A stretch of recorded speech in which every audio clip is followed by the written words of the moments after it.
మంచిర్యాల జిల్లాలోని కేతనపల్లి, చెన్నూరు మున్సిపాలిటీలో మంత్రి జూపల్లి కృష్ణారావు పర్యటించారు. ఈ సందర్భంగా కాంగ్రెస్ శ్రేణులతో కలిసి మున్సిపల్ ఎన్నికల సన్నాహక సమావేశం నిర్వహించారు.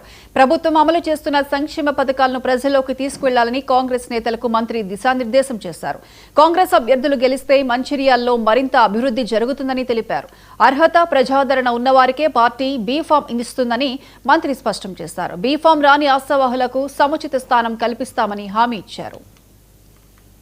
రిపోర్టు ఫైనల్ రిజల్ట్ అనేది ఈరోజు రాత్రి వరకే ఫైనల్ వచ్చిన తర్వాత వాటిని మీ మంత్రి గారు ఇవ్వడం జరుగుతుంది. ఒకటి మంత్రి గారు చేయించింది ఉంది, అట్లాగే పార్టీ పరంగా కూడా చేయించినటువంటి రిపోర్ట్ ఉంది. కాబట్టి ఫైనల్ స్టేజ్లో మరొకసారి సమీక్ష చేసుకుని ఆ యొక్క ఎవరికి టికెట్ ఇవ్వాలని ఫైనల్గా నిర్ణయించడం జరుగుతుంది.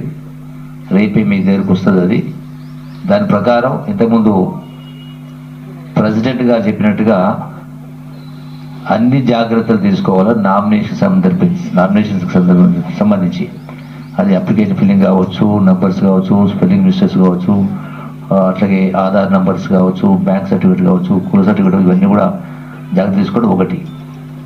రెండవది, సరే ఆశావాహులు చాలామంది ఉంటారు, కానీ ఒకరికే ఇవ్వగలుగుతాం. కాబట్టి ఎవరైతే ప్రజలలో మంచి పేరుందో, ఎవరైతే